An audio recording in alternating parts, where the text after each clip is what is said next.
Hello students, स्वागत है आप सभी का और एक सोल्यूशन वीडियो में। आज हम सॉल्व करने वाले हैं बिहार बोर्ड क्लास 10 हिंदी पाद्य का 7वां चैप्टर। तो चलिए सॉल्व करते हैं। पहला प्रश्न है, कविता के प्रथम अनुच्छेद में निकलने वाला सूरज क्या है, वह कैसे निकलता है? उत्तर, कविता के प्रथम अनुच्छेद में निकलने वाला सूरज वास्तव में हिरोशिमा पर गिराए गए परमाणु बम का प्रतीक है। कवि ने इस विनाशकारी घटना को एक असामान्य सूर्योदय के रूप में चित्रित किया है। यह सूरज क्षितिज से नहीं बल्कि धरती को फार कर निकलता है, जो बम के विस्फोट की भयावहता को दर्शाता है। इस प्रतीकात्मक सूर्य का उदय अचानक और विनाशकारी है, जो चारों ओर आग और विनाश फैलाता है। यह चित्रण परमाणु बम के तत्काल और व्यापक प्रभाव को प्रभावी ढंग से व्यक्त करता है। प्रश्न नंबर 2, छायाएं दिशाहीन सब ओर क्यों पड़ती है, स्पष्ट करें। उत्तर, कविता में वर्णित छायाएं दिशाहीन इसलिए है क्योंकि वे परमाणु बम के विस्फोट से उत्पन्न हुई है, न कि प्राकृतिक सूर्य से। बम का प्रकाश चारों दिशाओं में एक साथ फैलता है, जिससे छायाएं भी सभी दिशाओं में बनती है। ये छायाएं वास्तव में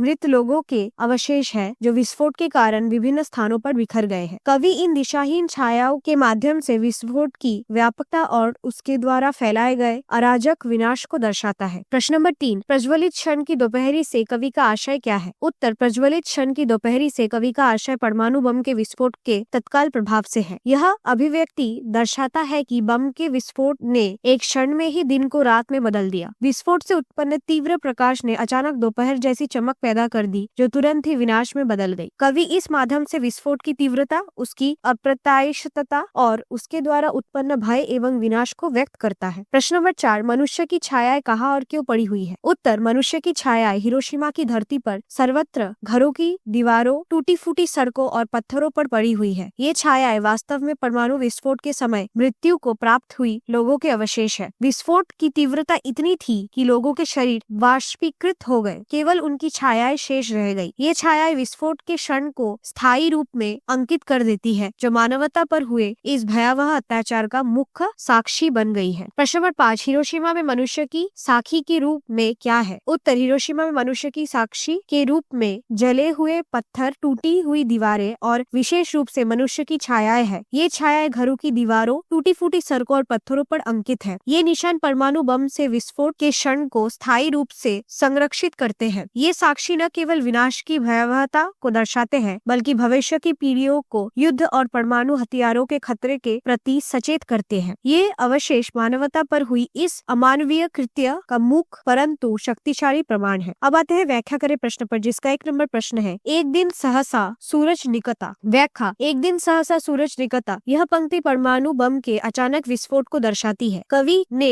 बम के विस्फोट को एक असामान्य सूर्योदय के रूप में चित्रित किया है, जो अप्रत्याशित और विनाशकारी है। काल सूर्य के रथ के पहिए के ज्यों अरे टूटकर बिखर गए हो दसों दिशा में। व्याख्या, काल सूर्य के रथ के पहिए के ज्यों अरे टूटकर बिखर गए हो दसों दिशाओं में। यहाँ कवि विस्फोट के बाद की स्थिति का वर्णन करते हैं। काल सूर्य परमाणु बम का प्रतीक है, जिसके विस्फोट से चारों ओर विनाश फैल जाता है। यह पंक्ति विस्फोट की व्यापकता और उसके द्वारा फैलाए गए अराजक विनाश को दर्शाती है। मानव का रचा हुआ सूरज मानव को भाप बनाकर सोख गया। व्याख्या, मानव का रचा हुआ सूरज मानव को भाप बनाकर सोख गया। इस पंक्ति में कवि मनुष्य द्वारा निर्मित विनाशकारी तकनीक परमाणु बम पर व्यंग करते हैं। यह दर्शाता है कि मनुष्य ने अपने ही विनाश का कारण बना लिया है। बम के तीव्र ताप ने लोगों को वाष्प में बदल दिया है, जो मानवता के विनाश का प्रतीक है। अब आते हैं भाषा की बात पर, जिसका 1 नंबर प्रश्न है, कविता में प्रयुक्त निम्नांकित शब्दों का कारक स्पष्ट कीजिए। उत्तर, क्षितिज अधिकरण कारक, अंतरिक्ष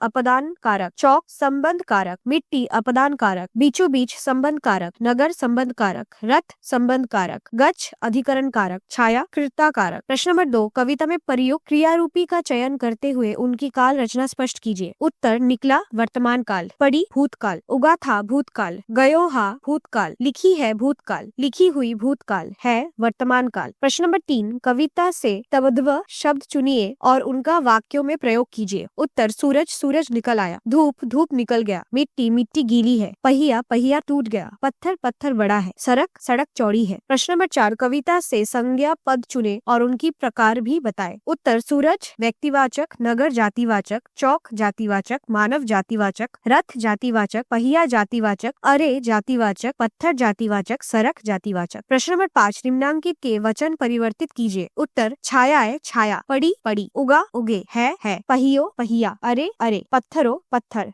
साखी साखिया। और इसी के साथ आज का सोल्यूशन वीडियो यही समाप्त होता है। जल्द लौटेंगे और एक सोल्यूशन वीडियो के साथ, तब तक कीप लर्निंग।